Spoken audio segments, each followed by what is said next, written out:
blue corner, with head trainer Rob McCracken. He wears the white trunks and stands 6 feet 6 inches tall. He scaled at already 17 stone, 2 pounds, 13 ounces. In 2012, he captured Olympic gold. And now, as a professional, in 24 bouts, his record stands at 23 victories, with 21 wins coming by way of knockout, against one lone defeat that he swiftly avenged in the ring. From Watford, England, he is the heavyweight fighting pride of all the United Kingdom. Here is the reigning, defending, unified heavyweight champion of the world, Anthony Joshua. Ooh. Joshua Fury and a double dose in 20. Joshua won. Yes, please.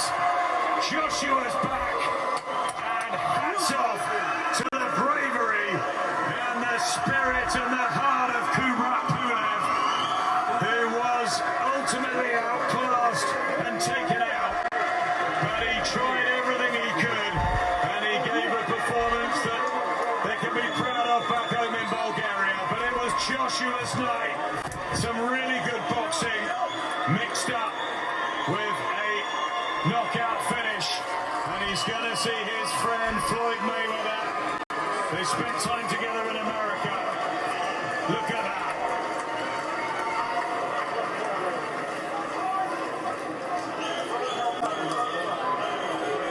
Smiles all round.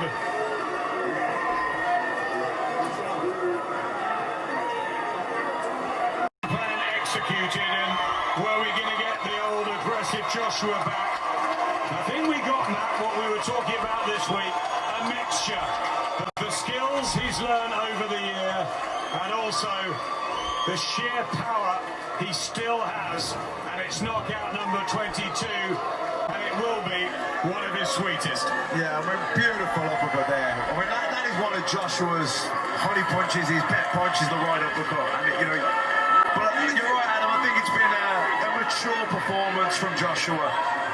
Controlled aggression. There was more aggressive, he was exciting, he pushed shots together, but he knew that when it wasn't there, because Pulev, what a solid chin he had, when he had to step back and ease up, that's what he did. That's experience, that's maturity, the controlled aggression, know when to go, know when to get back onto the boxing. I thought it was a really good performance, and carries power like on in a fight, and conditioning wise and stamina, found the shot.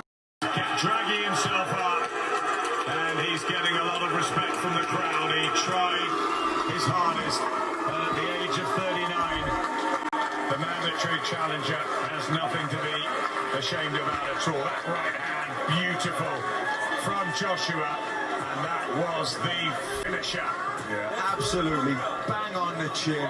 At that point, I think, you know, Pulev was still hurt, the reflexes weren't there, didn't see the shot coming, beautiful shot, bang on the chin.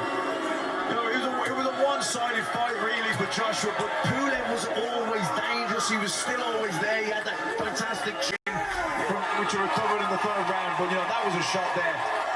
You know, maybe if he'd have taken that shot earlier on, maybe he'd have taken it, Pulev, but as he got more tired, and it had been beaten, you know, the fight.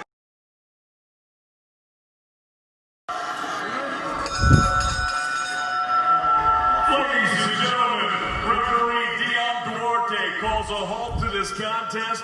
The official time of the stoppage, 2 minutes and 58 seconds of round number 9. Your winner by knockout, and still the unified heavyweight champion of the world, AJ Anthony Joshua.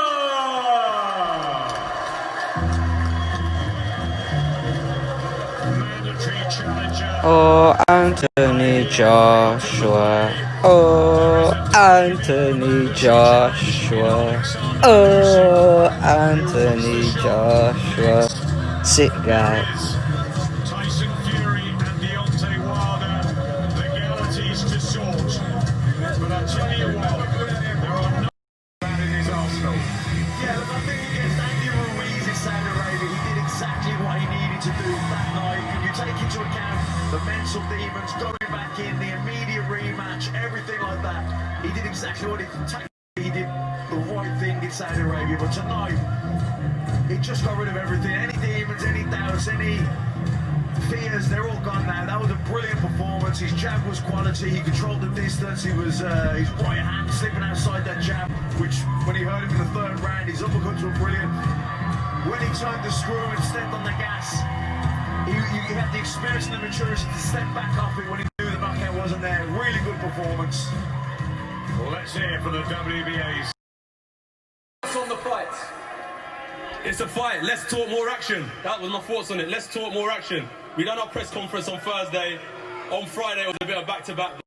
Boxing's about less talk and more action. And I hope everyone was satisfied tonight.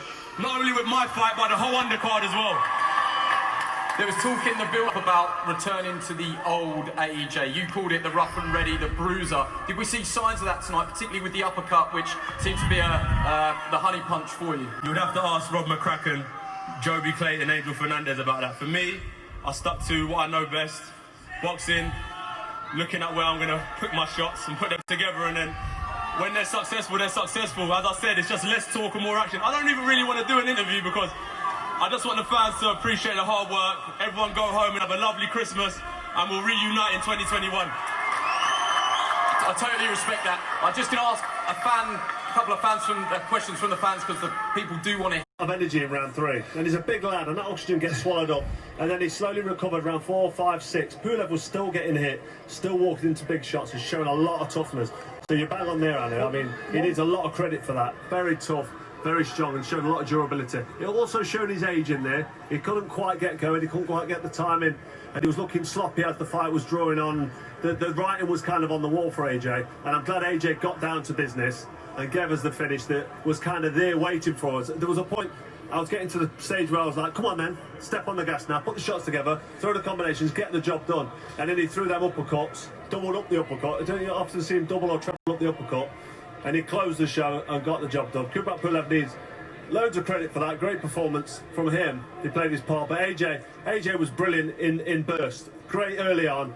And then, you know, it's just a steady fight, then a great finish. The 3, 4, 5, 6, John, because I stood next door to you, you were getting a little bit frustrated. You're like, throw the jab. Yeah, because if it popped that, he'd have got the distance, and he'd be able to let that right hand go, jab, let it in, straight off. Once you get one in, you can get the other in, but you've got to get used to a rhythm of popping it in, and that's the only thing. He probably could have done it earlier. It was getting a little bit frustrated, wasn't it, waiting? But it's got Rob McCracken in his corner. I know what it's like sitting there with Rob McCracken. Don't rush it, just take your time. Only rush it if you're in the last round and you're behind on the cards with all judges. And he wasn't, he was in control, he was well ahead.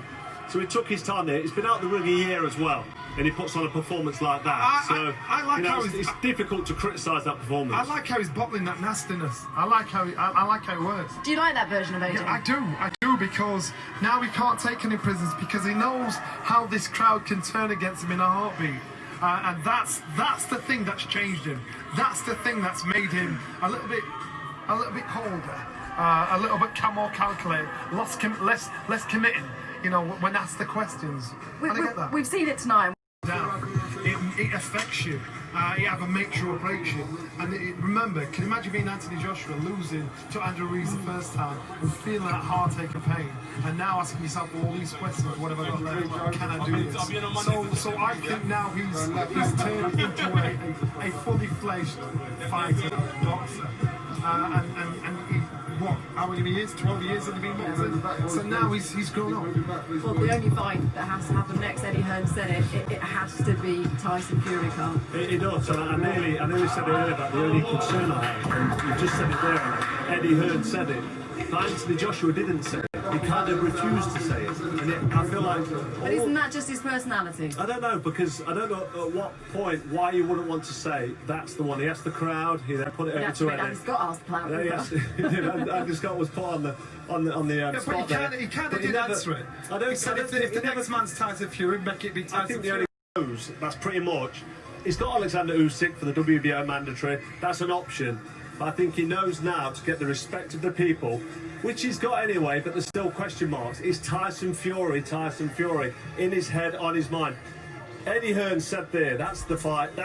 Tomorrow morning, we're on the phone, we're making that fight. Let's see if it happens, but that really is the fight that we need to see now. Well, that's Tyson Fury. Let's hear from Peter Fury. He's with Andy Scott now. Peter, the dust is just settling a little bit, so it's a little bit easier down here to speak to you. Just first off, your analysis to the fight that we just saw there. I thought it was a great finish. You know, when he puts his shots together, you know, they're explosive. The timing's there. It was a very good finish. For me, he just didn't work the jab enough. Because every time he started landing the jab, he followed through with his shots. The uppercuts was there off the jabs, everything. So, and he let Pulev back in the fight for some reason.